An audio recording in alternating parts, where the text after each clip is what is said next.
अर्किओलॉजी विभागाच्या उपसंचालक जया वाने या माणिकड किल्ल्याला भेट देण्यासाठी आल्या।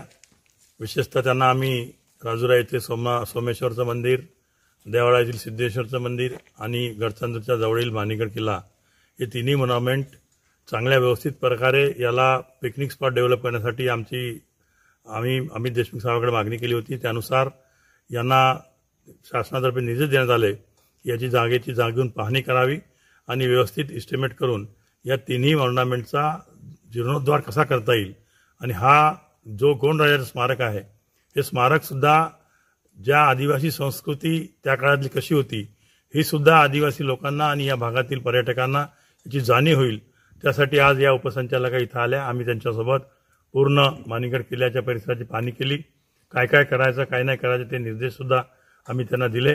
पुढच्या 15 दिवसांमध्ये आम्ही एक मीटिंग घेणार आहोत आणि त्या मीटिंगमध्ये या किल्ल्याचा जीर्णोद्धार, त्याच प्रकारे सिद्धेश्वर मंदिराचा सुद्धा पूर्ण प्रकारे आणखी जे 12 ज्योतिर्लिंग आहे त्यापैकी त्या ज्योतिर्लिंग 12ही मंदिराचा जीर्णोद्धार आणि सोमेश्वर मंदिराचा सुद्धा काम आम्ही करणार आहोत। आज इथं आम्ही ही पाताळ गंगा ज्याला म्हणतो आपण, त्या पाताळ गंगा म्हणजे पाताळच्या विहिरीसमोर उभा आहोत। या विहिरीची आख्यायिका अशी आहे की या विहिरीचं पाणी कधी आटत नाही।